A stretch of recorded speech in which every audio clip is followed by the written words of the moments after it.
Buenas noches, doctoras, doctores. Muchas gracias por su asistencia virtual a esta actividad académica que organiza EGEPUT. Gracias a EGEPUT por esta oportunidad y para mí es un enorme gusto empezar aquí también a trabajar los temas académicos.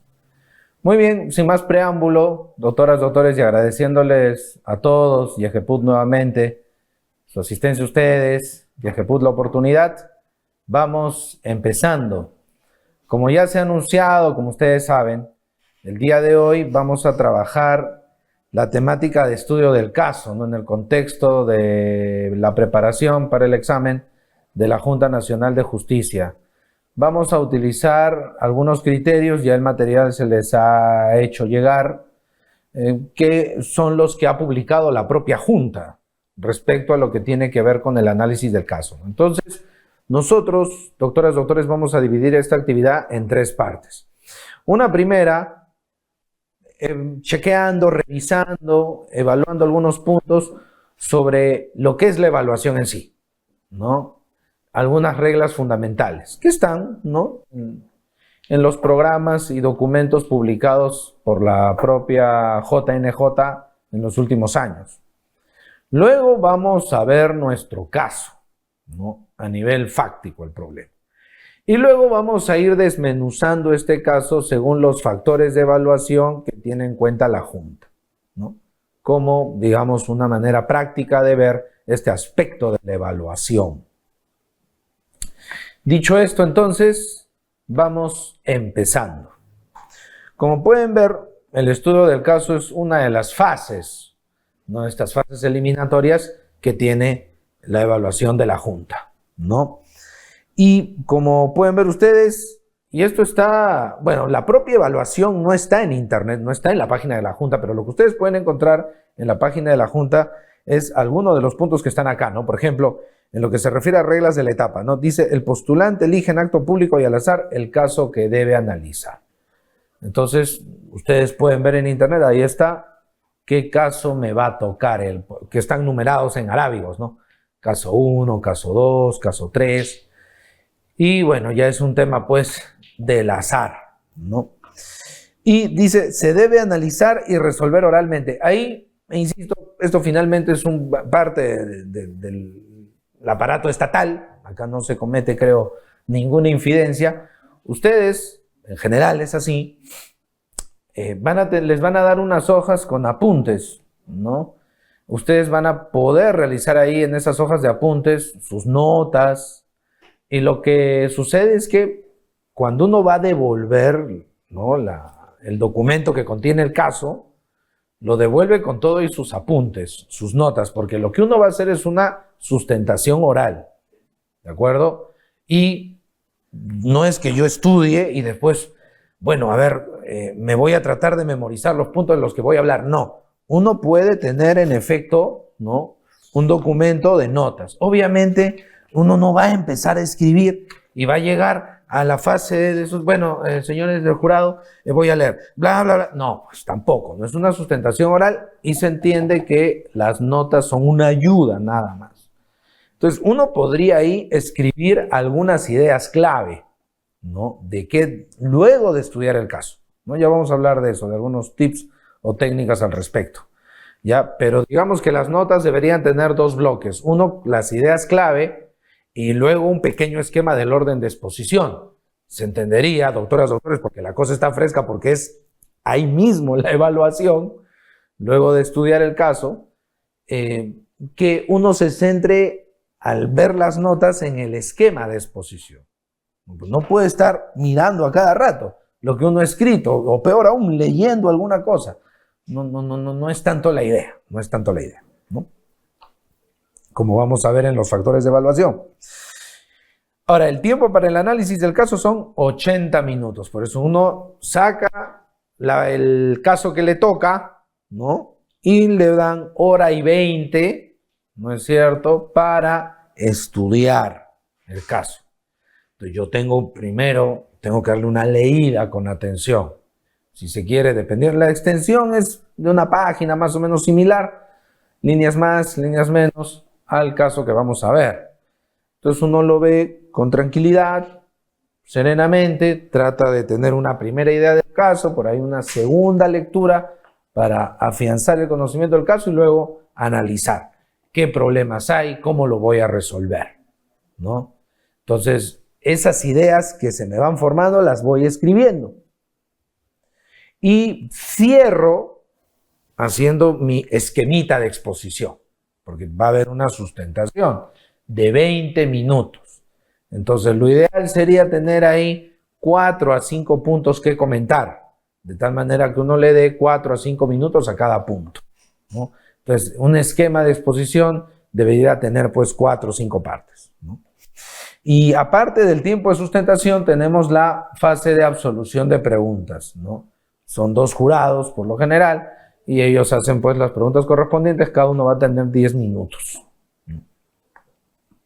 Ahora, es importante tener en cuenta, seguramente muchos ya lo conocen, pero de repente algunas doctoras y doctores no lo ubican mucho esto, y que está aquí, dice, los evaluadores que tengan impedimentos respecto a los candidatos a evaluar, tales como dice, relación previa de subordinación, relación previa o actual de trabajo, amistad o enemistad manifiesta. Fíjese lo que dice aquí, ¿no?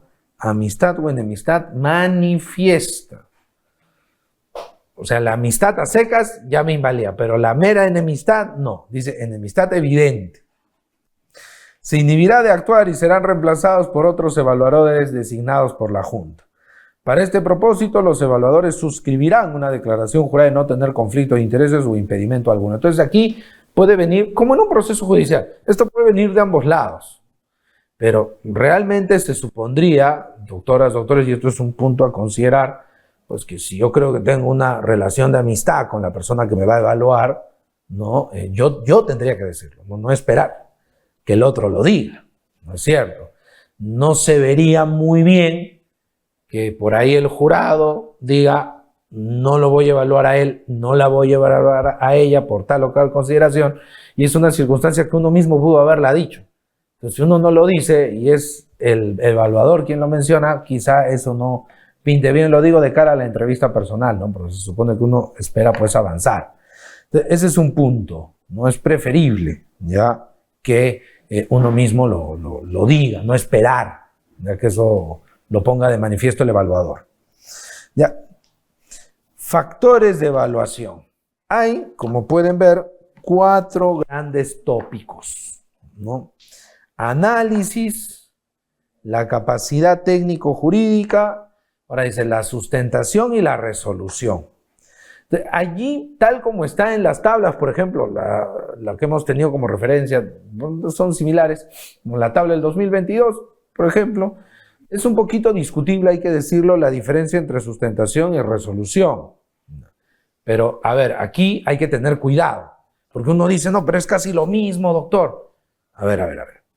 Sustentación, ya, o sea, podríamos entenderlo porque ambos temas se tienen que desarrollar, ¿ok?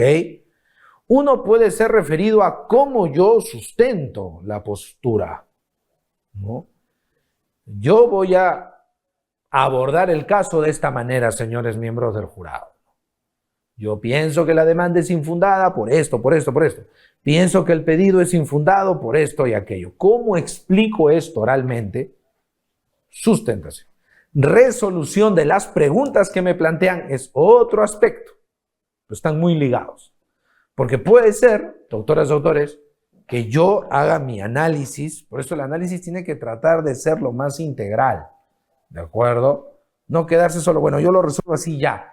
No, sino también trate de tomarse en esos 80 minutos, trate de tomarse el tiempo, haga el esfuerzo de decir qué cosa podría yo preguntar sobre esto, ¿no? Y tratar de resolver, ¿de acuerdo?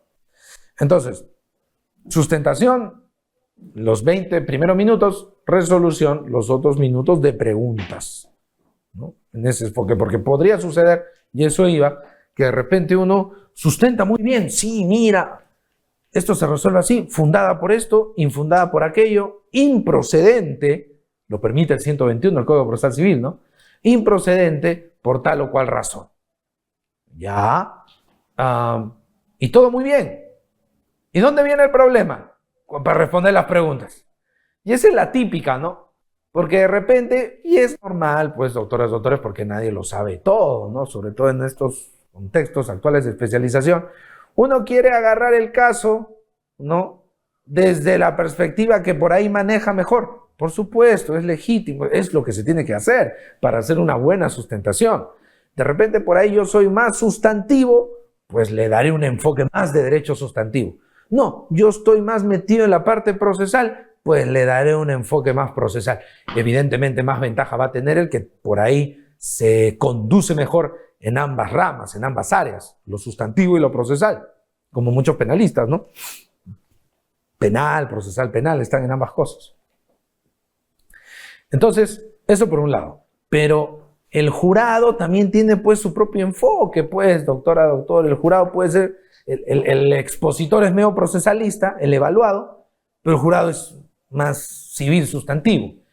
Y obviamente pues vas a llevar las preguntas para su lado. Es inevitable, póngase usted, doctora, doctor, en el zapato del jurado. Pues, o sea, va a hacer preguntas en función de su visión del caso. Y uno va a tener una visión del caso en función pues de lo que más maneje, de lo que más conozca. Pero fíjense, ¿no? Dicho esto, ¿qué aspectos, no? Dice, supuestos procesales, identificación de la problemática, conflicto, controversia. O sea, todo el caso debo yo tratar de llevarlo, resumirlo en un problema concreto, en una cuestión concreta, delimitar el problema a resolver. Oiga, doctor, tendría que ver un poquito con definir puntos controvertidos desde una perspectiva, estamos hablando siempre desde la perspectiva civil, ¿no? Con los puntos controvertidos, exacto, ¿no? Yo tengo en mi exposición de los 20 minutos, yo tengo el kit del asunto, el meollo del asunto es este. No podría yo mucho decir, bueno, el caso es de Juanito y Miguel, no, Juan vive en Lima. No, pues yo no voy a estar diciendo eso en los 20 minutos de sustentación. Los 20 minutos de sustentación no están para repetir o resumir el caso. Ya el caso todos lo conocemos. Yo no voy a ir a sustentar oralmente y dedicar tiempo precioso de esos 20 minutos a repetir lo que ya está por escrito. Yo voy de frente. El problema de este caso es esto por esto. Listo, porque ya todos conocen el caso. Todos conocen el caso, doctora, doctor. Entonces, no, pero doctor, yo por mi comodidad quisiera exponer algunas antecedentes. Bueno, pero échele 1 o 2 minutos máximo. No más, no puede estar repitiendo de nuevo. No, esto no es un resumen. Usted tiene que ir de frente a explicar el problema de este caso. Que, como ocurre en la audiencia preliminar, en la litigación oral civil, ¿no? Que es ahorita esta nueva forma de hacer procesos civiles, ¿no? Que dicho sea de paso, perdonarán el paréntesis, que ya EGEPUT prepara un seminario de actualización justo sobre algunas novedades en la litigación civil. Ahí estén atentos. Entonces, retomando, el problema. Puede ser un problema procesal más, puede ser un problema sustantivo más, ya dependerá el enfoque, porque como todos sabemos, doctoras, doctores, derecho es básicamente interpretativo, eso es lo lindo de nuestra carrera, ¿ya? Así que uno puede por ahí darle enfoques distintos. De hecho, este propio caso hay que reconocerlo, ¿no? El enfoque que yo trataré de darles, de repente ustedes podrían darle un enfoque un poco diverso. Eso es normal. Ya no es que, el problema, ¿cuál es el problema? Y no puede haber ningún otro problema, ni siquiera secundario. No. Sin duda alguna, podrá haber por ahí un problema principal, pero hay otros problemas secundarios que podrían surgir y uno lo puede comentar, exponer en la parte de la sustentación. ¿De acuerdo? Y absolución de preguntas va lo mismo. Ahora, en la absolución de preguntas hay que, digamos, hilar fino allí, ¿no? Porque unos podrían decir, aunque no sepas, contesta. ¿Seguro eso se verá bien? No, pero doctor, si no sé... A ver, las preguntas ¿no? Que dependen enteramente del jurado que le toque, doctora, doctor, ¿no? Las preguntas seguramente, y nuevamente, ¿no? El tema interpretativo, podrán encerrar ellas mismas ciertos elementos, ¿no? Entonces, el jurado tiene que dejarle responder, eso es claro, el jurado le va a dejar responder. Entonces, al momento de responder, si no tengo muy claro el punto tal cual que me ha planteado el jurado, trataré yo de pensar, trataré yo de evaluar cómo podría contestar de una manera vinculada a los temas que yo más conozco. Doctor, pero de repente la pregunta es muy cerrada y me complica un poquito. Bueno, tratar de utilizar un poco el sentido común, ¿ya? Y tratar de dar, sí, no lo vamos a negar, siempre indicando, ¿no? Bueno, respetuosamente indico que el aspecto normativo de esto no lo tengo tan claro, pero podría ser así, podría ser así, ¿no? Si esto no tuviera una regulación específica, podría resolverse así a través de integración de principios generales, analogía, o sea, tratar de, ok, reconozco que no tengo el dato normativo en este momento. ¿Quién se sabe todo el sistema jurídico? ¿Qué profesor de Derecho Civil se conoce los más de 2000 artículos del Código Civil de cabo a rabo? No, no, no. Entonces, es comprensible, ¿no? En este momento no tengo el dato normativo, pero podría resolverlo así, si se tratara de un supuesto vacío legal. O sea, tratar de dar una respuesta desde lo que uno conoce, ¿no? Y ser humilde, ser hidalgo en reconocer que si hay un temita ahí normativo, dejar constancia, ¿no? No tengo claro el tema normativo. Ahora, claro, hay temas y temas, ¿no? Porque si a mí me preguntan, por poner un ejemplo, ¿no? Los requisitos de la medida cautelar, ya, ok. O sea, tengo que contestar eso, ¿no? Ok, yo me puedo olvidar que están en el artículo número 611 del Código Procesal Civil. Me puedo olvidar. Bueno, señor miembro del jurado, como está regulado en el CPC, punto. No sería una buena pregunta, respetuosamente, pues creo que para todos eso es evidente. No sería muy idóneo un jurado que diga, ¿qué artículo? Dígame el número del artículo. No. El otro jurado lo va a mirar, oiga, ¿qué es esto? Es un chiste. ¿Ya? Nada que ver. ¿Ya? Pero hay temas y temas, ¿no?, que no podemos obviar. Causales de contradicción en un proceso ejecutivo, los requisitos de validez del acto o negocio jurídico, ¿no? O sea, hay temas, pues, básicos, medulares. Los supuestos de poder irrevocable. Ya, bueno, eso podría ser un poquito más perdonable, ¿no? Pero claro, si el postulante ya ha sido juez o por ahí ha trabajado en una notaría y que no conozca mucho de representación o poderes de representación, pero esto en la notaría, puede llamar la atención. Entonces, hay temas y temas según el perfil, ¿correcto? Entonces, identificación del problema y un segundo factor, ¿no? Dice capacidad técnico-jurídica y conocimiento del marco normativo. Lo que ocurre es que a usted le van a dar una computadora, pero obviamente sin conexión a internet. Pero la computadora tiene ahí pues marcos normativos, como un SPIG básico, digamos. Entonces, se supone que cuando yo entiendo el caso, yo voy a saber ubicarme normativamente. Ok, esto, el Código Civil, tal parte, por ejemplo, ¿no? Esto, la ley de sociedades, tal cosa, ¿no? Que eventualmente hay un temita penal que podría estar acá, lo busco y lo anoto y lo pongo en mis notas. Yo ya tengo que estar ubicado en el ordenamiento. Por eso es que no hay acceso a Google para comentarios o algo, no, simplemente, señor, acá está su norma. Usted se supone que ya está ubicado en el ordenamiento jurídico peruano, de tal manera que si identifica un problema, usted sabe a qué parte del sistema ir en busca de elementos normativos para construir su solución al caso. ¿De acuerdo? Entonces, ahí, pues, doctoras, doctores, ahí no hay mucho que decir.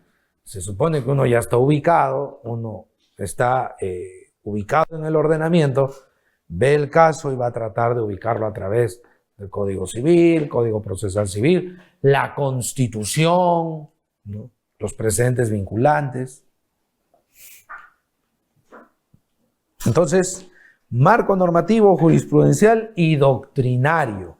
A ver, cuando se habla de marco normativo, Código Civil, Código Procesal Civil, la normativa aplicable, ¿no? Por ejemplo, poder irrevocable, un caso de poder irrevocable, ya 153 del Código Civil. Nulidad de acto jurídico, 219 del Código Civil. Rescisión, resolución del contrato, 1370, 1371 del Código Civil. Por ejemplo, cláusula penal, 13, 42, 41. Entonces, yo ya estoy ubicado. De repente no me acuerdo exactamente, ya, normal, pero usted sabe en qué parte del código está, ahí ubíquese. Ahora, marco normativo, jurisprudencial. Ay, doctor, pero yo no me voy a saber todas las jurisprudencias de todo. Entendible, entendible. Pero se supone que sí tiene que manejar los precedentes vinculantes de la Corte Suprema, que son 10, ¿no es cierto? Desde el primer pleno casatorio civil de transacción extrajudicial hasta el 10º pleno casatorio civil de la prueba de oficio. Ahí hay un abanico de 10 presentes, no son 300 o 400, son 10. Sobre esa base se entendería pues que un postulante que va al tema civil tendría que estar pues un poquito ubicado, ¿no? En esos plenos. ¿Qué más? Los plenos jurisdiccionales. También eso refleja que hay una preocupación por la actividad jurisprudencial o judicial como fuente del derecho. Entonces yo al momento de hacer mi exposición o al resolver las preguntas tendría que tratar de exhibir conocimiento. Obviamente yo también puedo decir en la casación número tal, ya, está bien, por supuesto, no va a haber ningún problema, pero la idea es conocer estos dos motores de la unificación jurisprudencial en materia civil en el Perú, ¿no? Si la unificación de la jurisprudencia, si la predictibilidad en la jurisprudencia civil o en la litigación oral civil misma es un avión, esa predictibilidad tiene dos motores. Bueno, ya tiene un tercero ahí, pero que está por estrenarse ese motor todavía. Es un avión, dos motores, los plenos casatorios civiles y los plenos jurisdiccionales civiles, ¿no? Los plenos casatorios civiles, ya saben, artículo 400 del Código Procesal Civil. Los plenos jurisdiccionales, artículo 116 de la Ley Orgánica del Poder Judicial.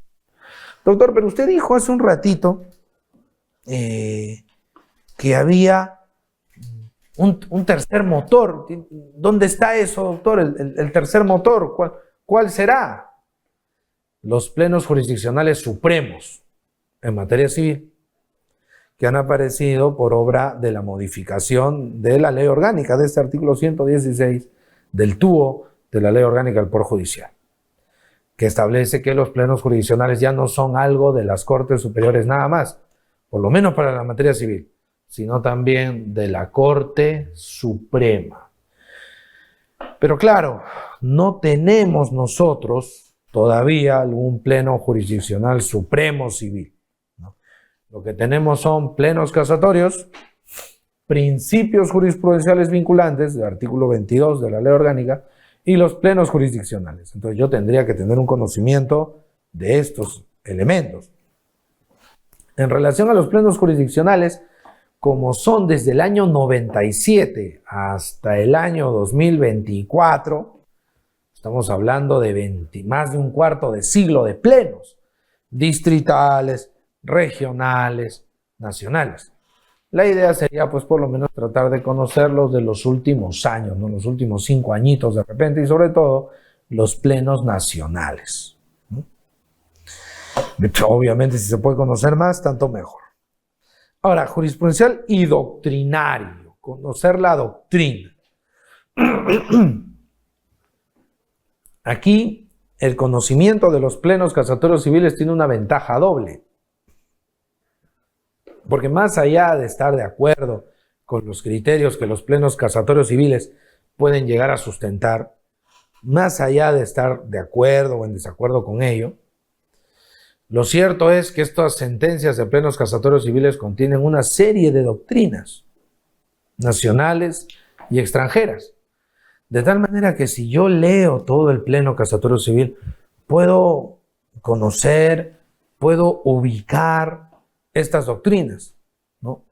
Por ejemplo, ¿no? Solo un ejemplito. el concepto de posesión en la jurisprudencia vinculante de la Corte Suprema se encuentra en el segundo y cuarto pleno casatorio civil.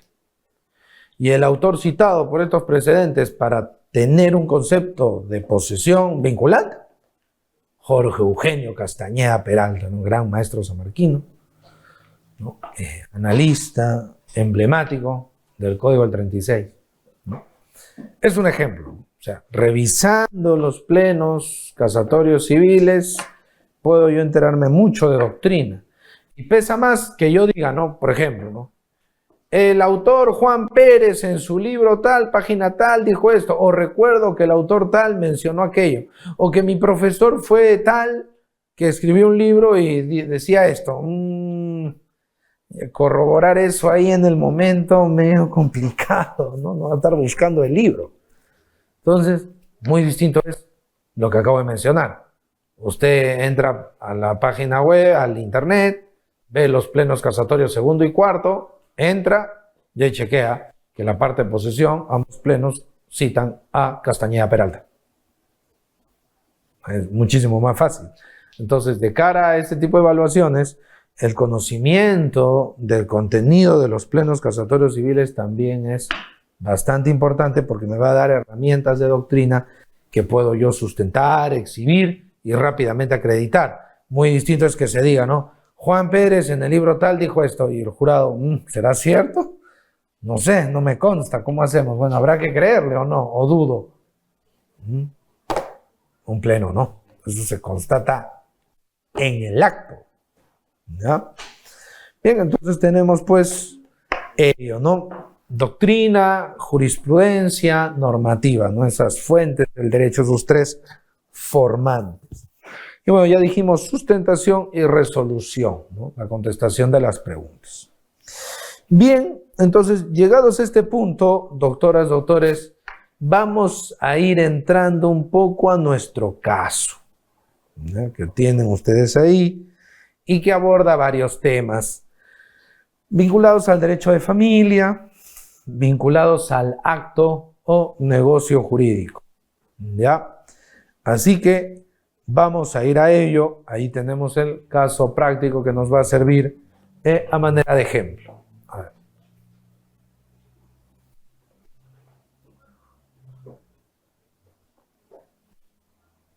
Vamos a repasarlo, revisarlo juntos. Ya, ustedes también nos siguen con la lectura, por favor. Una primera lectura, no una primera pasadita, para ubicarnos un poco de qué va, y luego uno va un poquito más despacio, ¿no? Esta es la historia de Juan, ¿no? Juan reside en la ciudad de Lima, siendo un profesional de éxito en el ámbito privado. Habiendo convivido con María durante los años más duros de la pandemia, se pasaron juntitos la cuarentena, se termina casando con ella en agosto del 2023. O sea, fíjense, ¿no? Ahí ya vamos notando algo relevante, ¿no? Convivencia, matrimonio, derecho de familia. ¿Ya?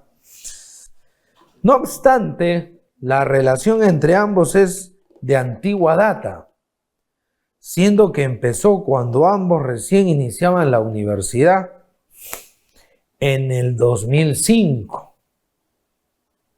O sea, estos chicos estuvieron juntos cuando eran estudiantes en el año 2005, pero ¿por qué regresaría ese año? Bueno. Ahí con cuidado, ¿no? Porque como vamos a ver, hay información relevante e información irrelevante. No estoy diciendo que todo lo sea, ¿ya? Simplemente uno debe asumir eso, ¿no? Que de todo el caso habrá data relevante y habrá data irrelevante. O, otra vez, va a depender del enfoque que se tenga.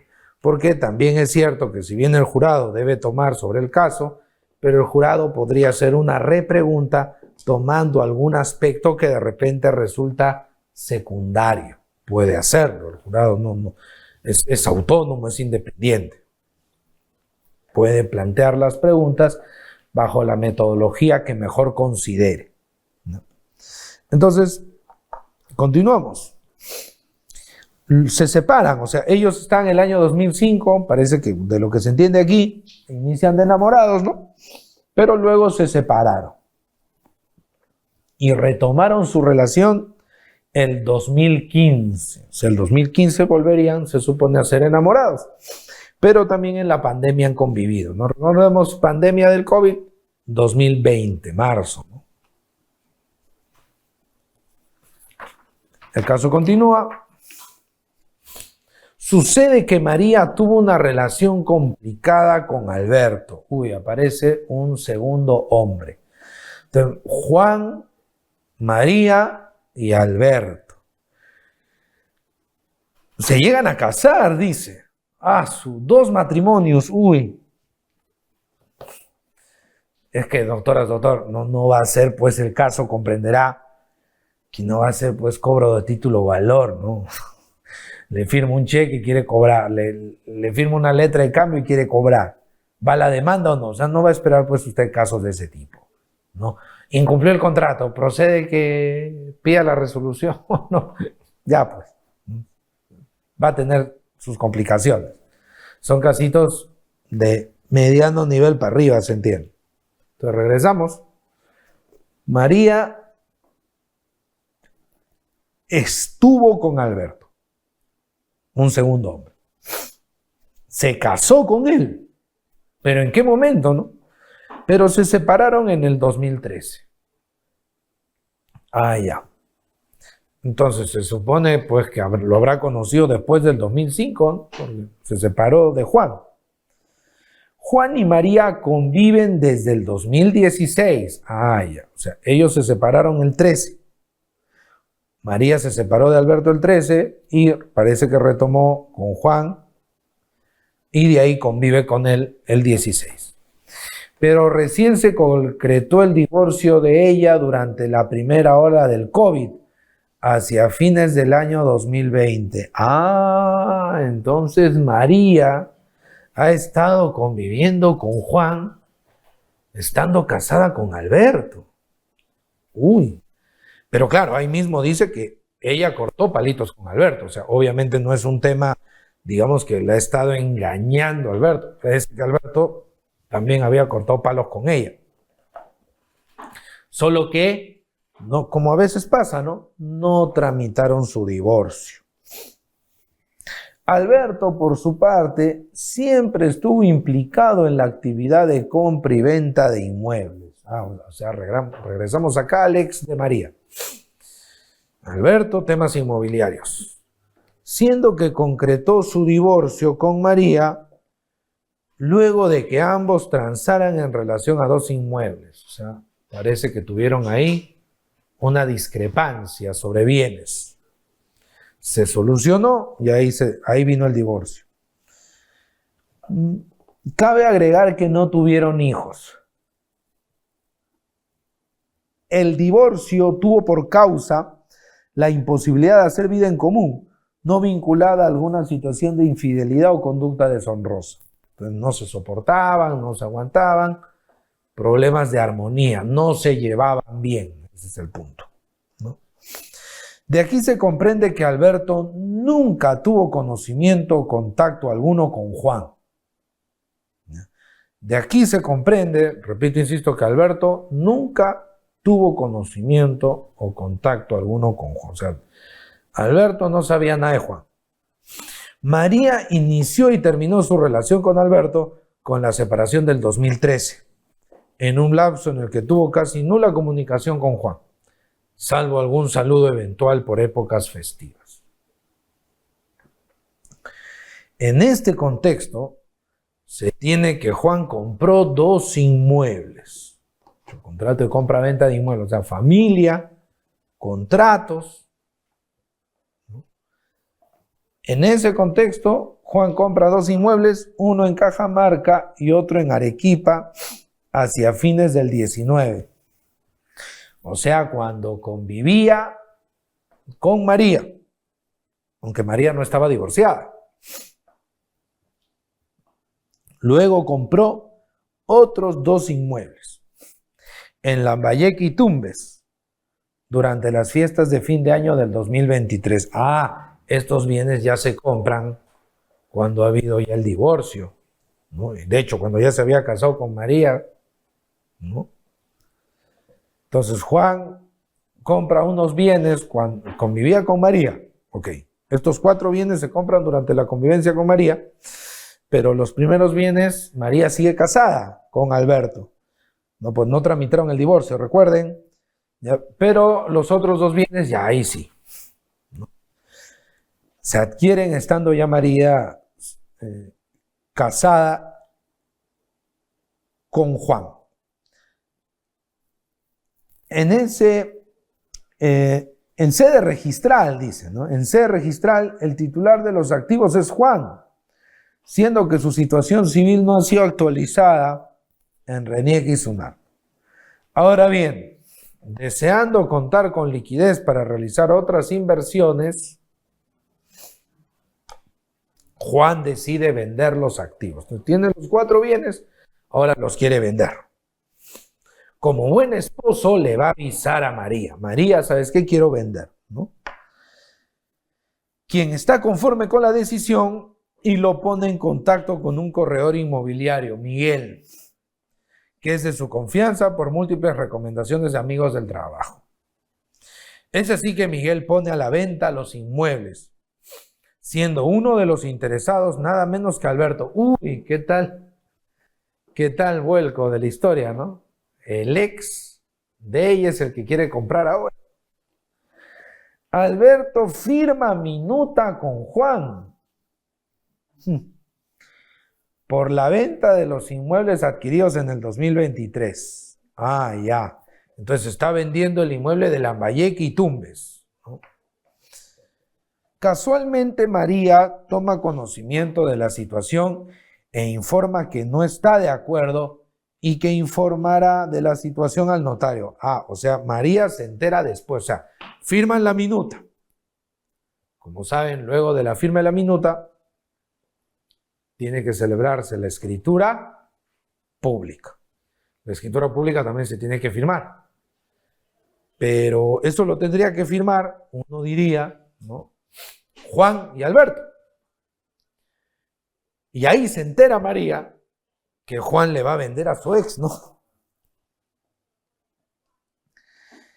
Dice, y no va a suscribir escritura pública alguna. Dice que le va a decir al notario. Yo no estoy de acuerdo. Exhorta a su esposo que devuelva el dinero pagado y no firme nada. Juan replica y señala que, si bien entiende la negativa de su esposa, la oportunidad de negocio con Alberto es muy buena y no puede perderse. Ante ello, María persiste y señala que, si Juan le hace caso, renunciará por escrito a los derechos que le pudieran corresponder de las adquisiciones del 19. Otra transacción. Caramba, María en las transacciones ahí con sus parejas. ¿Ya? Juan duda de ello, pues indica que María seguía casada con Alberto en ese momento. ¿Qué te puede tocar a ti de los bienes 19 si tú estabas casada con otro en ese instante? Y es que, si bien Alberto acaba de saber de Juan, este ya lo conocía, pero al ser un asunto de negocios gestionado por un corredor con experiencia, no se preocupó. Alberto tiene una reunión con Juan. Alberto también considera que es una excelente oportunidad de negocio y lamenta la postura de María. No obstante, señala que si no se le firma la escritura, la demandará. O sea, Alberto habla con Juan, Juan le dice las cosas como son, Alberto igual, esto es un tema de negocio, no me interesa, lamento eso, yo quiero seguir adelante. Pero María dice que no quiere firmar ninguna escritura. Pero seguramente alguno dirá, ¿pero por qué? ¿De qué serviría o por qué sería relevante? Porque el bien está a nombre de Juan nada más. Sí, pero María dice que le va a ir, disculpando la expresión, le va a ir con el chisme al notario, para que el notario por ahí vea alguna ilegalidad, se supone, y no firme la escritura. Recuerden que en las escrituras públicas Firman primero las partes y quien cierra es el señor notario, ¿no? Entonces, dice que va a demandar. Y aquí vienen algunas preguntas, ¿no? 3 preguntitas.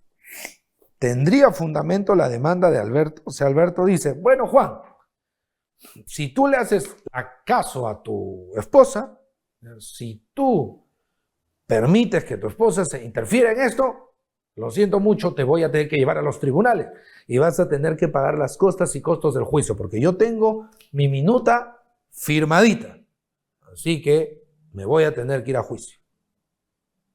Y viene la pregunta, ¿esa demanda prosperaría? ¿Cómo se resolvería el caso?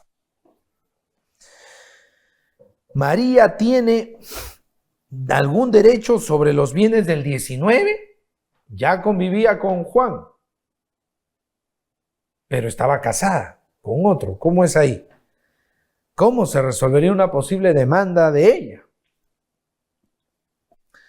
Si la demanda de Alberto no tuviera asidero, o sea, si la demanda de Alberto fuera rechazada, no puede plantear otra pretensión. ¿Cuál podría ser? ¿Qué podría ser Alberto? Entonces, este es el caso, doctoras, doctores. Entonces, uno podría volver a leerlo y sintetizar y ver más o menos que Juan está casado con María, pero hay una serie de antecedentes antes, donde está Alberto. Entonces, sin serlo, ¿no? Esto parece un triángulo amoroso, ¿no? Juan, María y Alberto. María se casó con Alberto, pero luego se separó.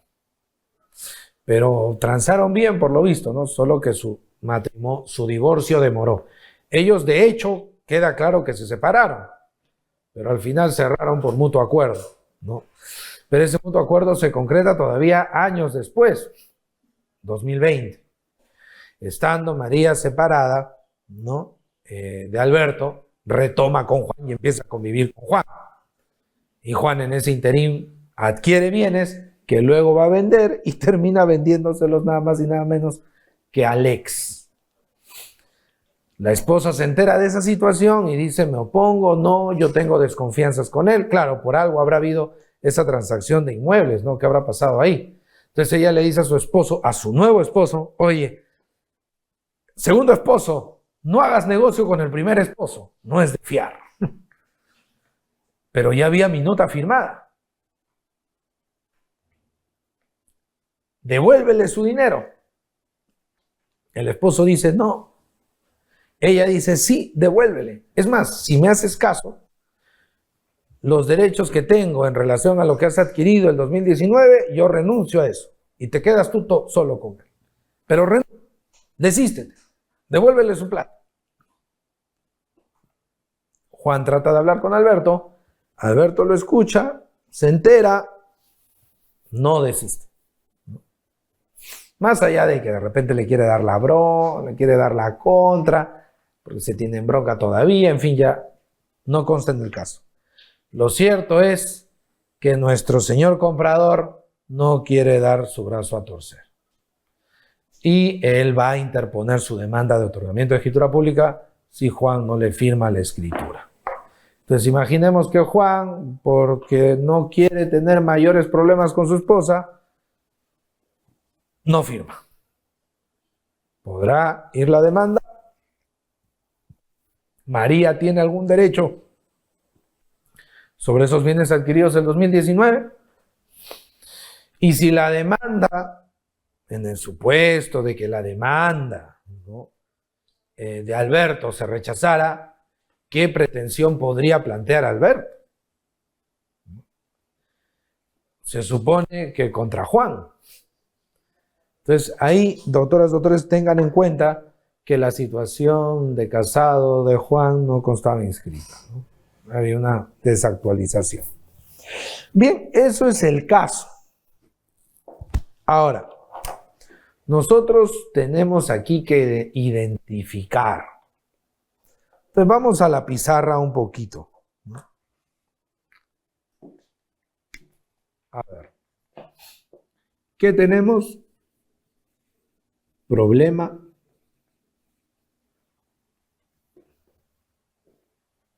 marco normativo,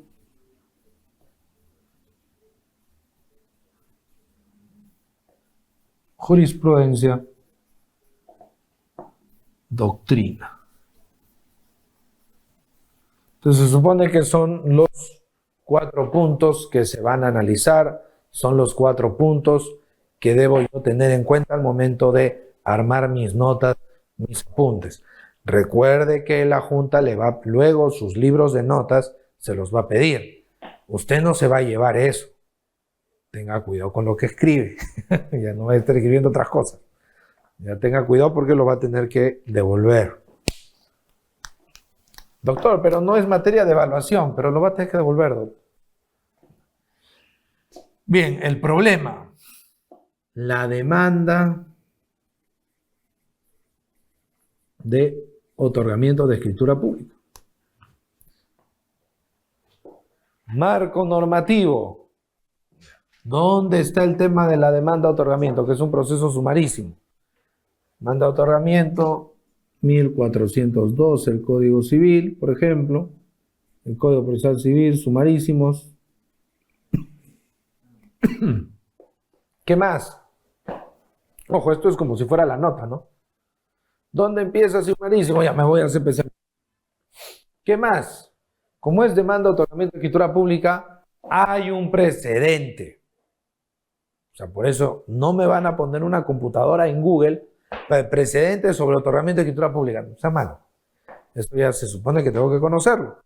¿Y cuál es ese precedente, doctor? El 9º Pleno Casatorio Civil, también conocido como el Pleno de la Nulidad Manifiesta. Doctrina.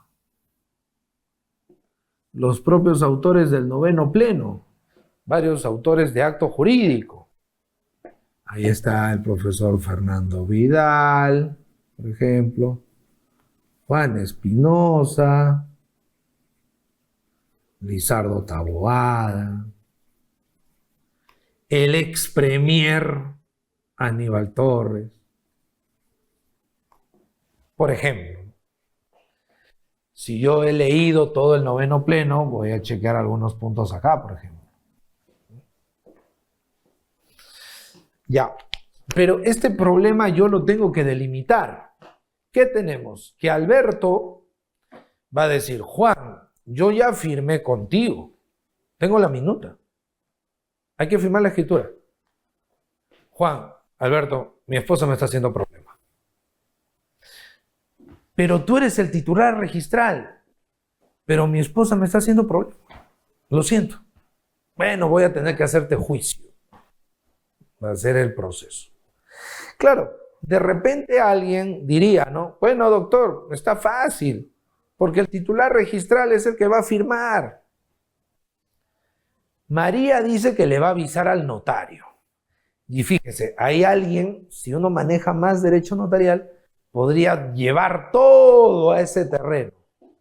Pero el problema está que la pregunta, y como es para juez, no es concurso de acceso al notariado, ya es concurso de juez. Yo me puedo ir a mis terrenos del decreto legislativo, ¿no? 1049, el decreto legislativo del notariado.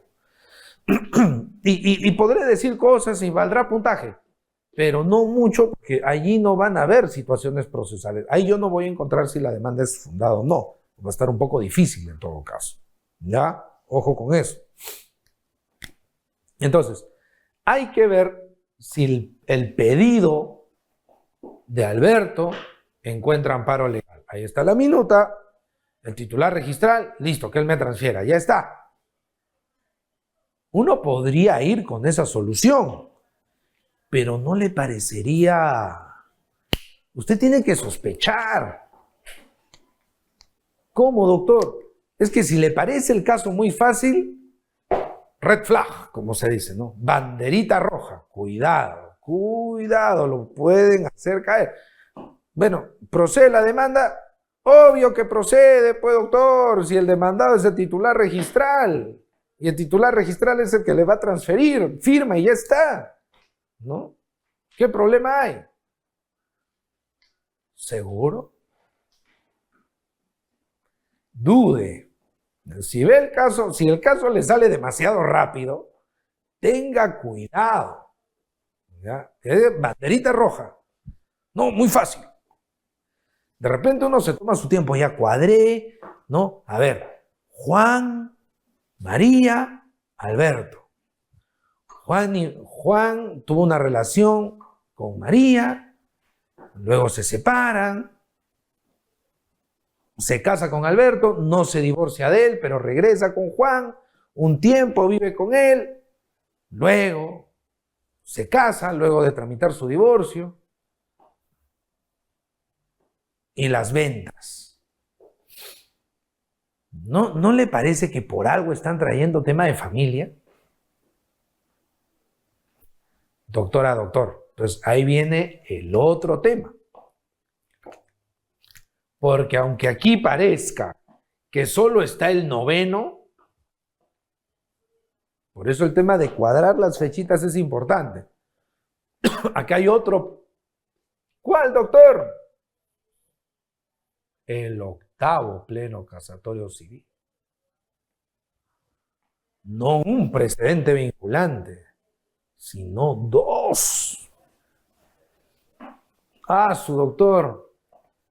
¿Cómo hacía María? Se casó, ¿de acuerdo? El 2023 en agosto. Regrese al caso. ¿Y qué bienes está vendiendo el buen Juan? ¿Los bienes del 2019? Está vendiendo los bienes del 2023. Uy, ¿bienes qué? Sociales. Está vendiendo bienes sociales. Doctor, a ver. Pero está vendiendo bienes sociales. María ha dado su consentimiento, pero María no quiere firmar la escritura. ¿Podría aplicar el octavo pleno? ¿Qué dice el octavo pleno? Nos habla de otro marco normativo.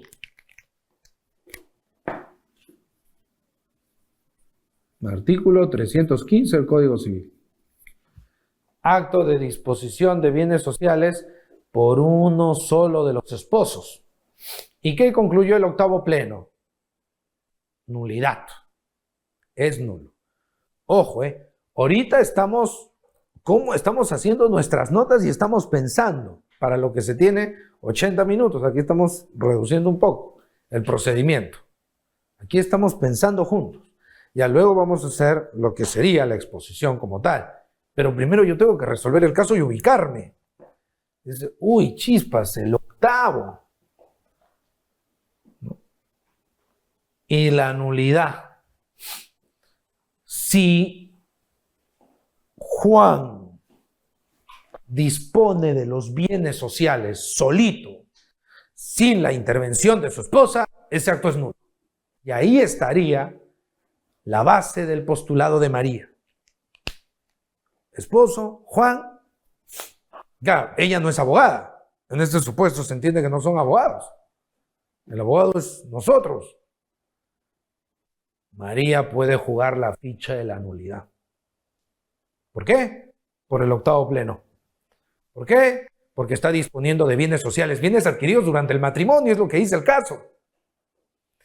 Y María no está firmando. ¿María ha firmado la minuta? No, solo firmó él. María dice, eso es nulo. Y yo voy a ir al notario a contarle. El notario va a ver partida de matrimonio, adquisición, chispas. Y encima esta señora me lo está comunicando formalmente. Me voy a meter en problemas yo. Me va a denunciar, me va a llevar al Consejo del Notariado o al Tribunal de Honor en primera instancia. Uy. Doctor, pero a ver, ¿sería nulo? Ajá. Podría postularse la nulidad. Pero fíjese, ¿ya? Fíjese usted, María podría plantear esta nulidad en el proceso de otorgamiento de escritura pública. Ok, es nulo, pero esa nulidad se puede hacer valer en el proceso que inicie aquí el personaje Alberto. Porque claro, Alberto iniciará y el propio Juan dirá, porque está pues, no, su esposa ya sentó posición, señor juez, es nulo, porque es un acto de disposición de bien social que realiza un solo esposo. Pero esa nulidad se puede hacer valer en el proceso de otorgamiento de escritura, porque el proceso de otorgamiento de escritura pública que vimos, que es un proceso que es sumarísimo, y en ese proceso sumarísimo se puede ver la nulidad. Sí se puede. Lo dice el Pleno Noveno. Regla vinculante 2 y 3 del Noveno Pleno Casatorio Civil. Uy. Doctor, entonces, ¿qué tendríamos ahí? Una aplicación de los dos plenos casatorios. Doctor, pero ella no intervino, pero ¿y la escritura entonces no va a ir? Pues porque el acto es nulo. Bajo este enfoque sería una solución. ¿Cómo que, doctor, qué sería una solución? ¿Podría haber otra solución? Espere cuando simulemos las preguntas, ¿no? Pero siempre tenga en cuenta, va a haber o puede haber más de un enfoque en el caso. No se obsesione usted con encontrar el enfoque, porque es un tema interpretativo. No olvidemos eso. Nosotros como abogados, abogadas, no podemos olvidar eso, ¿ya? Así que no hay que, digamos, sobretensionarse por encontrar la solución.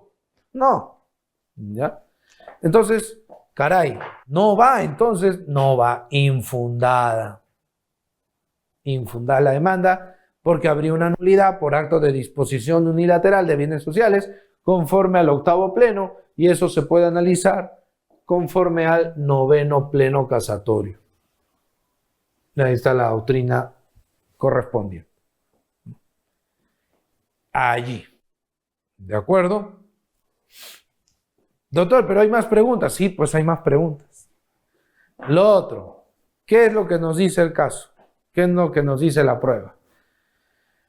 María, recuerden, tiene ahí es que es lo natural también, ¿no? Una discrepancia con su marido, y ahí María está ahí tratando de negociar con él, y María dice, lo que me pueda tocar del año 2019 te lo alcanzo, te lo regalo. Claro, y Juan dice, oye, mi amor, pero ¿qué? Disculpa, pero a ti no te toca nada de ahí, porque tú estabas casada con otro todavía, no habías regularizado tu situación. O sea, más allá, por favor, nosotros como abogados diferenciemos planos, más allá de que se diga que él le está dando un golpe bajo a su esposa. Ese es el tema de discusión moral, entre comillas. ¿Ya? No, acá estamos hablando de derecho, de lo jurídicamente relevante. Y es que ella estaba casada y no había regularizado, punto. En ese contexto, o sea, legalmente no te corresponde. Moralmente, éticamente, mi amor, sin duda te corresponderá, ¿no? Pero te aclaro, bonito, que legalmente no te toca nada. Éticamente, sin duda que sí, le podría decir él. Ya, pero obviamente esto no es un examen de ética, esto es un examen de derecho. Entonces, vendrá, aplicará, le tocará algo. Problema que tenemos una unión de hecho, ¿qué cosa, doctores? Irregular. Doctor, ¿eso existe? Claro, 326 del Código Civil. En la unión de hecho irregular hay un derecho ¿a qué? Al enriquecimiento indebido.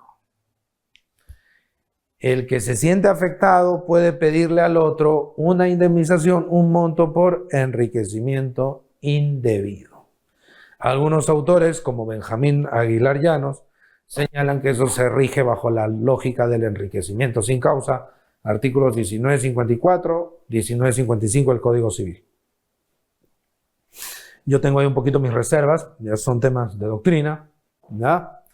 Entonces, ¿le podría tocar algo? ¿Qué es la unión de hecho irregular? Una convivencia que le falta algún requisito legal. Y aquí hay una convivencia, sí.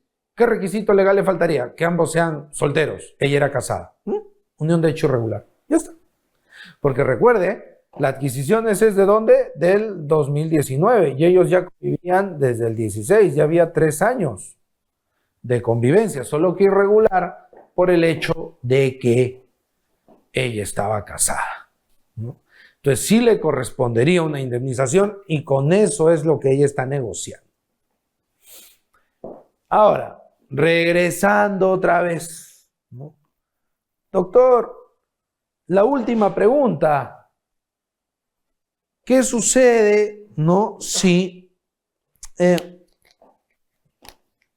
rechazamos la demanda de Alberto, ¿no? ¿Y qué podría hacer Alberto? ¿Qué podría hacer Alberto? ¿Nada? ¿Se queda de brazos cruzados? Hay un tema ahí, doctoras, doctores, que ha vuelto a la palestra dentro o por causa del proyecto de reforma del Código Civil de la comisión presidida por los profesores Gastón Fernández Cruz, Juan Espinosa Espinosa, ¿no? Y la responsabilidad precontractual. Ahí está. La indemnización que se debe por causa de una conducta indebida durante la fase de tratativas o negociaciones. Y desde luego que aquí tendríamos un supuesto de esos. ¿Por qué? Porque Alberto podría decir, ok, esto es nulo, pero ¿quién provocó esta nulidad? ¿Quién es el causante de esta nulidad? ¿A quién es el responsable? ¿La actuación de quién ha generado esto? Yo no. Yo simplemente soy un comprador y tomé contacto con un señor corredor y viene y me firma la minuta. Si él no podía vender solo, ¿qué hace vendiendo solo? Responsabilidad precontractual. Base legal, según la doctrina dominante, 1362 del Código Civil. Oiga, doctor, ¿hay jurisprudencia pleno sobre eso? Es muy poco. Hay un par de casaciones por ahí que hacen referencia al tema de la responsabilidad precontractual, pero es escaso, a diferencia de la doctrina, que sí hay mucho sobre el tema, ¿no? De hecho, los dos referidos profesores, Gastón Fernández, Juan Espinosa, ¿no? En sus textos tocan este tema. E insisto, en el proyecto de reforma se ha dado algunas luces más sobre el tema de la responsabilidad precontractual en un proyecto para generar el 1362A. ¿No? Gran proyecto, interesante proyecto, el del grupo de trabajo, que se puede encontrar en el SPIG. ¿No? Bien, entonces, doctoras, doctores, ya tendríamos allí un marco para hacer nuestra sustentación. Yo tengo que tomar nota, tengo que establecer mi esquemita, ¿no? El problema central, referir doctrina, jurisprudencia, marco normativo, que me va a permitir sustentar mi posición. Y luego, ¿qué vienen? Las preguntas. Ahora, sustentar mi posición en relación a los cuestionamientos que están en el caso. Aquí hemos visto 3. Entonces, eso es hasta aquí, doctoras, doctores, lo que es mis notas. Puede ser una cosa como esta, por ejemplo, ¿no? Y repito, tenga cuidado con lo que vaya a escribir o trate, yo sé que puede ser un poco complicado porque hay preocupación, tensión.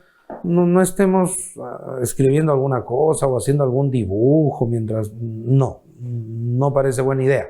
Ya tratemos simplemente de poner nuestras notas, ideas fuerza, ideas clave, y luego en otra parte de las hojas hacer nuestro esquemita de exposición y un poquito guiarnos del esquema. Haga usted un esquema. No se quede solo en las notas. Haga su esquemita de exposición de 4 o 5 puntos. Lo ideal sería 4, ya para que por ahí dé a cada tema, ¿no? Un tiempo relativamente prudencial. Doctor, pero yo creo que podría ser de 3. Vale, está bien, pero no se fíe tanto de la memoria. Usted va a poder ver sus notas, ¿de acuerdo? Pero, insisto, no se trata de leer las notas. De la reforma del Código Civil, el profesor Fernández Cruz y Espinosa, ¿no? Que ambos en sus obras han tocado el tema, ¿no? El profesor Espinosa, que tiene pues este estupendo, gran tratado, manual, si se quiere, de responsabilidad civil, y el profesor Gastón, que tiene sus lecciones universitarias, que editó la Universidad Católica, creo que se puede descargar de internet incluso. ¿Ya? Bien, entonces, con eso tenemos, decíamos, nuestros apuntes. Mencionábamos que cuando vamos a preparar nuestra exposición hay que hacer un pequeño esquemita, ¿ya? Ahí decíamos 3, 4, 5 puntos, pero hay que tener un esquema y anotarlo, y nos va a acompañar durante la exposición, ¿de acuerdo? Pero lo que yo no puedo estar mirando, leyendo, o estar... no, o sea, ya mejor ni voy a la fase de sustentación si voy a estar en ese plan. ¿De acuerdo? Entonces, dicho esto, decíamos, vamos a hacer un pequeño ensayito, una pequeña prueba de cómo podría ser, ¿no? Insisto, las mecánicas aplicables, ¿ya? O los enfoques, interpretaciones aplicables, más de uno. Entonces, en relación al primer problema, podría ser más o menos de este modo, ¿no? Señores miembros del jurado, este caso, ¿no?, versa sobre otorgamiento de escritura pública, nulidad de acto jurídico, y nos trae a colación de forma muy interesante 2 precedentes de la Corte Suprema de Justicia, no muy comentados, muy analizados, el 8º Pleno Casatorio Civil y el 9º Pleno Casatorio Civil. El demandante, el señor Alberto, y esa es la... No, yo no voy a estar... que los enamorados, no, ya, de frente voy al quid del asunto. El señor Alberto planteará su caso en base a que ya tiene una minuta suscrita, ya habría habido una transferencia de propiedad y el demandado sería titular registral, por lo que a nivel de tracto sucesivo todo está bien para que él sea vencedor. Sin embargo, por eso usted tiene que tener el problema delimitado. Esto pasa por exponer una postura en favor de la parte demandante y otra postura en favor del demandado y hacer el análisis integral. Entonces, sin embargo, la parte demandada podrá alegar que el acto de disposición implica, ¿de acuerdo?, un bien social. Y tenemos que solamente el esposo está suscribiendo el acto jurídico, generándose una infracción al 315 del Código Civil que dice que ambos esposos tienen que intervenir.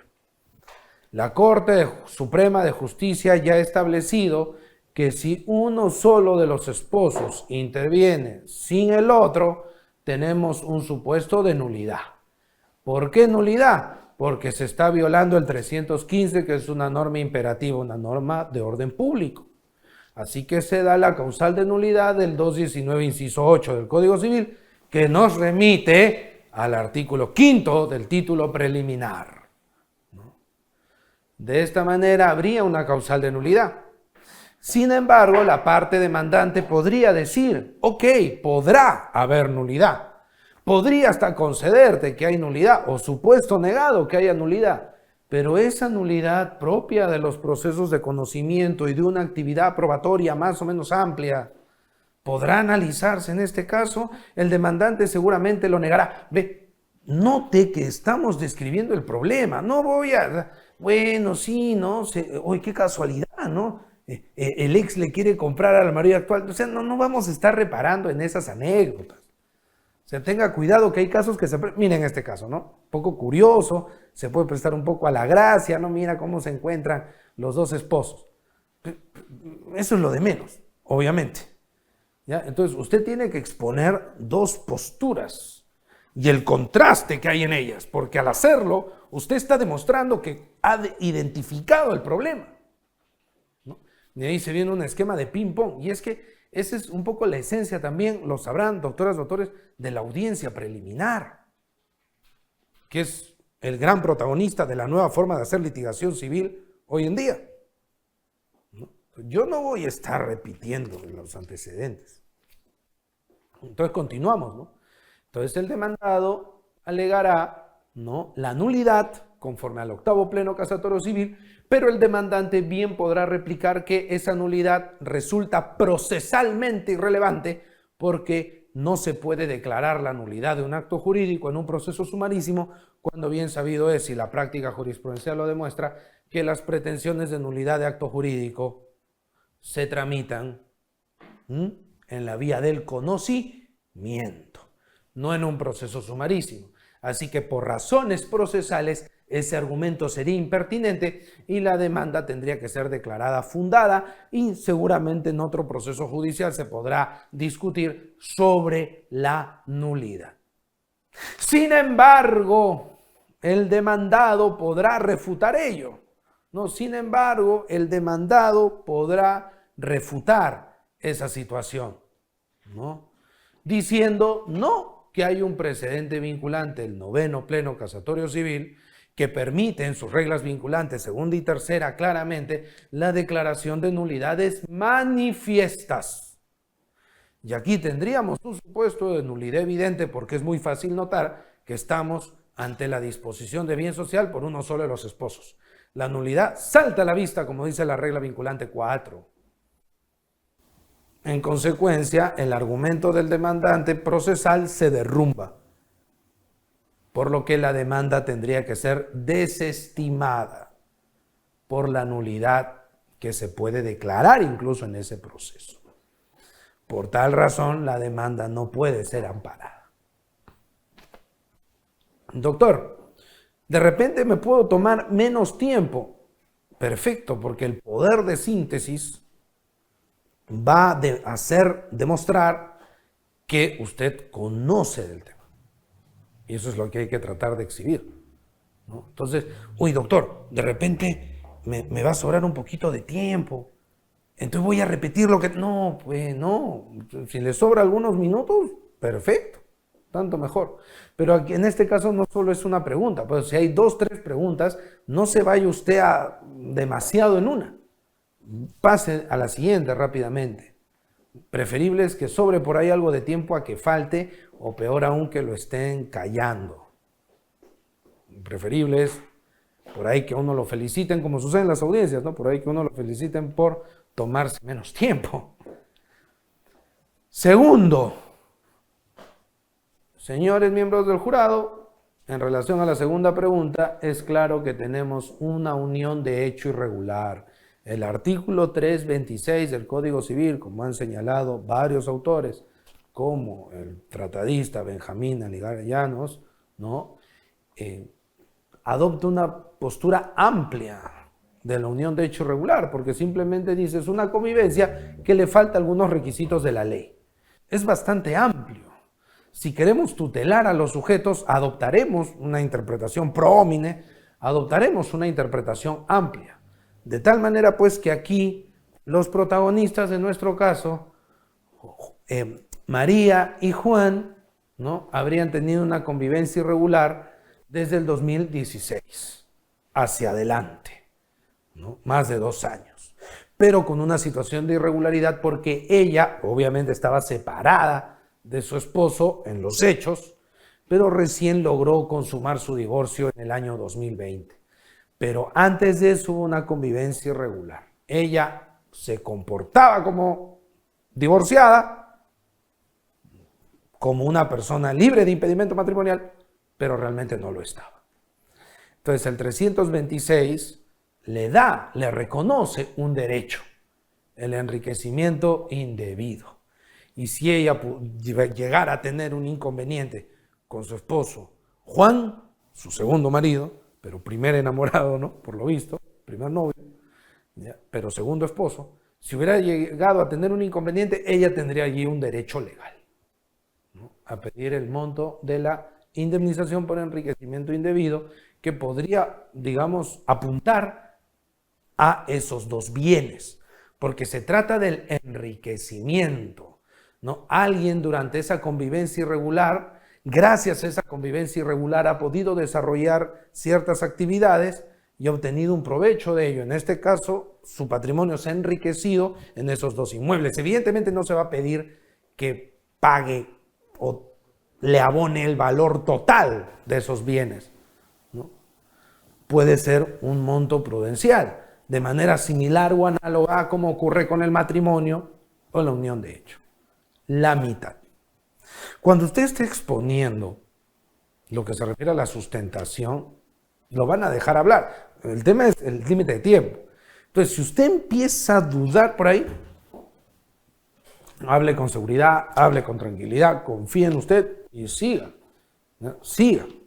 ¿De acuerdo? Ya, no, porque si usted, no dije esto, si empieza usted a dudar de lo que está diciendo, se va a trabar y se puede entrar en una confusión. Evite ello. ¿Ya? Evite ello. Usted siga y confíe.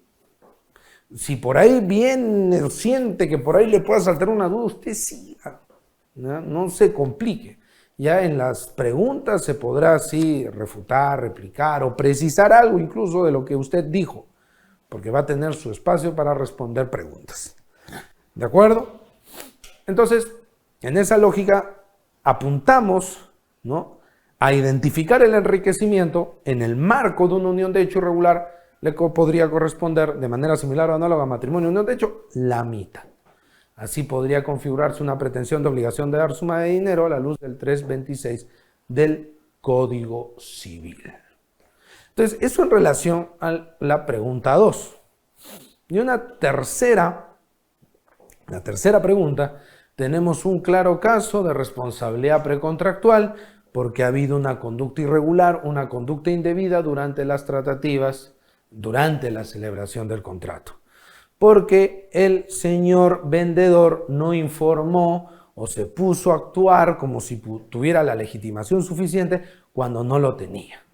Incluso hasta el corredor inmobiliario resultó sorprendido, ¿no? Por tal razón, hay una conducta irregular que le ha generado un daño, un perjuicio, porque lo ha hecho celebrar un contrato nulo, lo cual pues implica inclusive hasta pérdidas de chance, o pérdidas de oportunidad, ¿no? Y toda la inversión de tiempo y dinero en la celebración del contrato, las coordinaciones con el corredor y demás, al agua.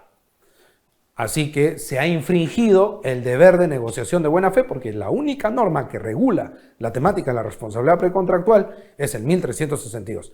Los contratos se negocian de buena fe. Si no negocio de buena fe, como por ejemplo actuar como si tuviera legitimación cuando realmente no la tenía, estoy vulnerando esa norma. Hay un supuesto de comportamiento ilícito que genera un daño y yo tengo que indemnizarlo. Hay debate en la doctrina. Algunos autores, como Jairo Cieza, Freddy Escobar, consideran que es responsabilidad extracontractual aplicable. Otros, como este gran maestro, Manuel de la Puente y Lavalle, responsabilidad contractual por incumplimiento de obligaciones. Entonces, claro, ahí también no lo vamos a negar. Uno va a decir, uy, doctor, de repente viene de los temas que sí he leído, que he leído más o menos, que me sé de los autores más o menos. Puede ser temas donde no haya casi nada de jurisprudencia, como la responsabilidad precontractual. Entonces, ahí uno va a tratar de reforzar, ¿no?, si no hay nada de jurisprudencia, algo más de doctrina y viceversa. Pero por eso lo reconoce el propio reglamento, hay elementos de azar. Ahora, las preguntas. Yo puedo estar muy convencido de mi posición, pero siempre pueden haber sorpresas. Entonces usted esté listo, no se la crea tanto. Esta es la solución y listo, ya no hay más nada que decir. Si usted va con esa actitud, puede ser que alguien del jurado le haga una pregunta que lo desencaje y le malora las respuestas. Usted simplemente tenga en claro, yo he expuesto una posible solución. Pueden haber otros. Mentalícese con eso, para que no se complique o cuando venga una pregunta que va por otro horizonte al que usted ha plasmado, no se complique usted. A ver, doctor, ¿cómo podría ser? Oiga, señor postulante, ¿no hay manera de salvar de la nulidad el acto jurídico contenido en la minuta de compra-venta del señor Juan y Alberto? ¿No podríamos decir que desde que la señora María gestionó incluso la intervención del corredor inmobiliario, estaba dando su consentimiento para la minuta? ¿Qué pasa si contamos con la declaración del señor corredor, indicando, mostrando chats, WhatsApp, correos electrónicos, donde ella ha coordinado con él? De tal manera que así se pone en evidencia que ha participado. El artículo 315 del Código Civil no dice firmar, dice intervenir, dar su venia. Y aquí sí le habría dado. ¿De dónde me saca usted la nulidad, señor? ¿Ve? Le voltearon el esquema. Por eso, yo encuentro una solución y la defiendo. No hay problema. Pero uno, para que no lo tomen desprevenido, lo mejor que se puede hacer es asumir lo que es en el derecho, que es una posición. Puede haber otra, ¿no? Uy, doctor, ¿y si yo ya sustenté la nulidad? Y me dicen, bueno, es que los plenos casatorios, los plenos jurisdiccionales, ya que hay una idea muy interesante del profesor español experto en tema de precedentes, Álvaro Núñez Vaquero, y otros autores más, por supuesto, que exista un precedente no significa que la inseguridad va a desaparecer. Siempre va a haber criterios, incluso en la aplicación del precedente. Entonces uno podría contestar, es una lectura, señor miembro del jurado, me parece muy interesante. En efecto, el hecho de que exista un precedente no significa que las controversias o las disparidades interpretativas van a desaparecer. De lo que se trata es que disminuya la incertidumbre, no que desaparezca. Entonces puede haber nuevas lecturas y pueden generarse nuevos debates. En mi opinión, cuando el 315 habla de intervención, se entendería la típica, la usual, la tradicional intervención en el sentido de suscribir el acto jurídico, de manifestar su voluntad en el acto jurídico, ¿no? Pero no niego que puede darse un enfoque de ese tipo, como el que usted está señalando. Entonces, tratar un poquito de eventualmente armonizar, no cerrarse. No se le ocurra decir, oiga, señor miembro del jurado, ¿usted qué está hablando? No le puede decir eso, ¿ya? Así que uno trata de armonizar un poco la idea propia con la del miembro del jurado. ¿Ya? Porque también los señores miembros del jurado, esa es su función, ¿ya? La función de un evaluador, cuando uno le ha tocado, bueno, insisto, esto no es infidencia ni nada, pero cuando uno le ha tocado evaluar en diferentes lugares, la función es esa. Uno va a evaluar, no va a tirar flores, ¿ya? Uno va a evaluar, a examinar. Así que es natural plantear cuestiones en clave crítica. O sea, no puede esperar, pues, ya mi jurado me va a aplaudir. No, pues va a ir a criticar, obviamente. Bien, doctoras, doctores, con eso estaríamos un poco concluyendo, ¿no? Esta aproximación práctica a la fase de la evaluación, que es la resolución del caso. Y bueno, en los minutos finales, por allí, si hubiera alguna pregunta, vamos a tratar de atenderla en el tiempo que nos queda. Nuevamente a todos, muchísimas gracias. E iremos viendo algunas preguntas. A ver. Dice Rosa Flores, a ver, desde aquí creo que lo podemos ver sin problema. Rosa Flores dice, el enriquecimiento indebido sería de María, profesor. El enriquecimiento indebido sería de Juan. Y María tendría derecho a reclamar ese enriquecimiento, que le sea compensado. Base legal 326 del Código Civil. Así sería, Rosa. Gracias. A ver, más arribita. Carlos Machuca dice, este esquema que nos expuso vale también para temas penales o constitucionales.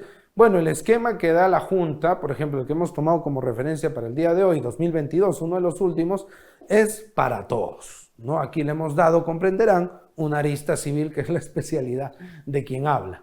Gracias. A ver, ¿alguien más? Arturo Santander. ¿Esta nulidad sería manifiesto o no, doctor? A ver, diga usted su posición, me dice Arturo. Bueno, para mí, doctoras, doctores, desde luego que es nulidad manifiesta. Yo soy pro nulidad manifiesta.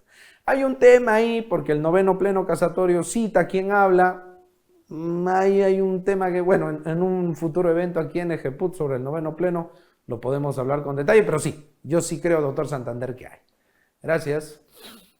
Rosemary dice, si está regulada la responsabilidad precontractual, ¿se puede demandar indemnización extracontractual? Sí, está regulada en el 1362. Los dos autores clásicos. Bueno, seamos justos, ¿no? Mencionemos también al doctor Romero Zavala, ¿no? En la Villarreal, en los villarrealinos. Un saludo para ellos, este gran profesor también, Luis Romero. Los tres autores, digamos, hasta los años 90, inicios del siglo, ¿no? Ariel Schreiber, De la Puente, Romero. Los tres temas de responsabilidad precontractual, 1362, es lo que dicen la mayoría de autores hoy en día. ¿Ya? Y sobre esa base, ahí viene el debate. Sobre esa base, ¿qué pido? ¿Contra o extra? Allá hay el debate, ¿no? Algunos autores, como mencioné, son pro contra, otros son pro extra. Me preguntan mi opinión, para mí es extracontractual. Gracias. A ver, hay otra preguntita por ahí, de repente, o más arriba, no sé. Sí, porque el chat está un poquito amplio. Ahí está. A ver. Dice Libaña Kulki. Si Alberto inicia una demanda de otorgamiento de escritura pública, debería ser declarada infundada. Ajá. María no tiene derechos sobre el inmueble porque fue una convivencia impropia. Ya, la convivencia impropia sí da derechos 326. Ya, Alberto, una demanda de indemnización por daños y perjuicios. Así es, pero hay que ser específico. Por responsabilidad precontractual, por haberse violentado los deberes de buena fe al momento de la negociación. Pero claro, ojo, eso es si yo considero que hay nulidad. Porque si tomamos la tesis, y la verdad, doctoras, doctores, acá entre nos, es lo que piensa quien habla, de este jurado ficticio, ahí no hay nada que responsabilidad precontractual ni nada. Yo tengo mi derecho a mi escritura pública y punto. ¿Ya? Y ahí está, la señora intervino y acá tengo las pruebas. No, que arréglense ustedes, no es mi rollo. ¿No? Carlos Miguel dice, pero si el comprador debería verificar los asientos registrados, de igual manera corresponde indemnización. Buena pregunta, Carlos, sí, pero lo que ocurre es que el estado civil del señor, y gracias Carlos por la pregunta, el estado civil de Juan no estaba actualizado. Y claro, Carlos, usted dirá, doctor, pero ¿eso qué culpa tiene pues el buen Alberto? Sí, pues, pero precisamente por eso, doctor Carlos Mendoza, al octavo pleno le han dado con palo. O sea, hay que decirlo públicamente. O sea, varios profesores lo han criticado. Es más, si uno revisa la posición de los amicus curiae del octavo pleno casatorio civil, la gran mayoría no va. El octavo pleno tiene la particularidad de ser un pleno casatorio civil que niega lo que han dicho los amicus de ese pleno, cosa que no sucedió en los plenos casatorios anteriores, incluido aquel pleno en el que participó quien habla, el séptimo. ¿No? Siempre ha ido en función de lo que dicen los profesores invitados por la Suprema. Gracias. Nilton. En el esquema se tiene que precisar la vía procedimental y los medios probatorios.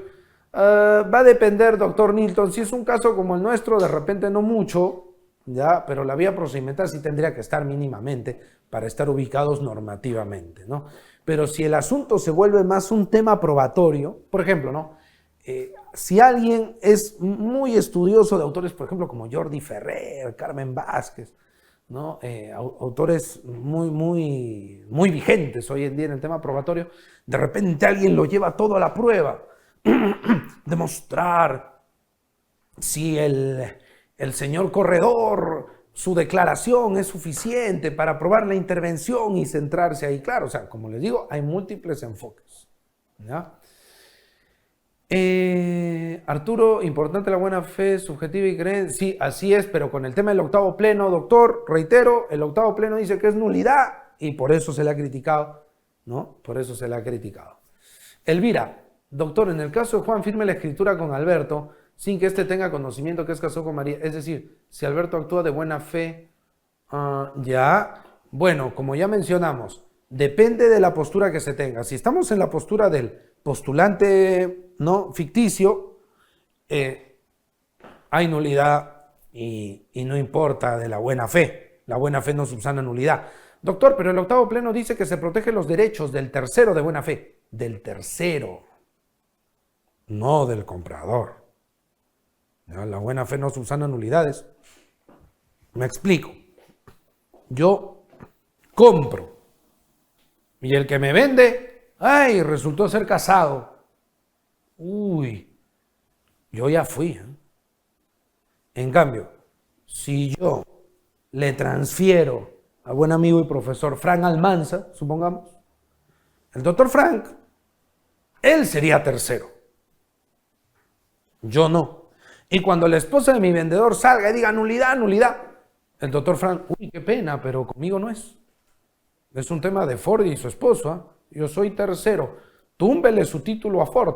Pero como dice el 2014, a mí no me afecta eso, porque él es un extraño al vicio. El vicio denunciado que disposición unilateral por un solo esposo, eso afecta a mi acto, no al del doctor Frank en este supuesto hipotético. Él está protegido por el Pleno, porque el Pleno lo dice expresamente, y por el 2014. Pero yo sí estoy complicado, y vuelvo a repetir, por eso han criticado mucho al Pleno, ¿no? Sí, bueno, esas serían un poco las... dice, mi estimado doctor, ¿podría comentar de manera muy sucinta los demás plenos? Ya, bueno, son 10 plenos casatorios civiles, ya abordan temas sustantivos, temas procesales, y bueno, desde 1993 hasta hoy, los plenos arrancaron el 2007, 10 plenos, y los plenos nacionales, bueno, me acaban de decir, no va a haber pleno nacional civil este año 2024, es lo que por ahí me han dateado, novedad, ¿no? Exclusiva aquí en Ejeput. Ya parece que no va a haber, la última vez que no hubo fue el 2018, en un año medio complicado, ¿no? Ya los más memoriosos entienden. No sé por qué pena, ¿no? Pero bueno. Ahora, habría que revisar los plenos nacionales. Hay plenos regionales y distritales, pero quizás lo prudente sería apuntar a los plenos nacionales de los últimos años que están en diferentes páginas web, ¿no? House dice, ¿algún comentario de la modificación reciente del Código Civil? Gracias. Bueno, sí, bueno, con la venia de la organización. Bueno, yo tengo una cuenta de TikTok que está como Ford Ninamanco, y ahí justo el último videíto trata sobre la modificación del Código Civil. ¿Ya? Les invito a revisarlo. Simplemente es una actualización, ¿ya?, de lo que ya venía ocurriendo, de que los registros han estado interconectados unos con otros. ¿Sería bueno darle una chequeada a eso? Sí, por supuesto. Léase la norma, ¿ya? Porque la norma tiene una pequeña exposición de motivos y ahí está una buena explicación. Hay un bonito comentario del profesor amicus curiae también de la Corte Suprema, Moisés Zarata, ya que nos comenta de una norma del 2002, se me fue el 26.000 y algo, que ya hablaba de la interconexión, así que lo que se ha hecho es poner a tono el código con esa normativa, ¿no? Bien, gracias, doctor House. Nilton Pantoja, ¿cómo se explicaría la última parte del artículo 2014? Bueno, como ya mencionamos, el 2014 es para el tercero. Ya como ya mencioné, en el caso del octavo pleno, a mí me vende Juan Pérez. Resulta que Juana Pérez viene diciendo que era casada y era un bien social. Yo no sabía, yo actué de buena fe, pero la buena fe no subsana nulidades. Sin embargo, antes de esa demanda yo le vendí, en este ejemplo hipotético, al doctor Frank Almanza, ¿ya?, y él es un tercero de buena fe. A él lo protege el 2014, frente al pedido de ella. Oiga, doctor, pero si esa esposa postula que el doctor Frank sabía de todo el problema. Ah, bueno, también lo demandará él, pero tendría que demostrar que él sabía y que yo también sabía de este tema. Pero si yo actué de buena fe, pues con mayor razón el doctor Frank, ¿no? Así podríamos explicarlo brevemente. Doctor, muy bien. Creo, si no me equivoco, que con eso estaríamos concluyendo. No sé si estamos bien. ¿Sí? Bien. Bien, doctoras, doctores, muchísimas gracias por sus preguntas, por su participación. Muchísimas gracias a Ejeput en esta primera oportunidad que nos da. Para mí ha sido bastante grato estar aquí. Ha habido bastante interacción, muchísimos conectados también. Genial. Gracias nuevamente, doctoras, doctores. Y ya nos veremos. Y pidan actividades sobre los plenos, que ahí estamos preparando cosas con el doctor García. Ahí nos vemos. Gracias. Buenas noches.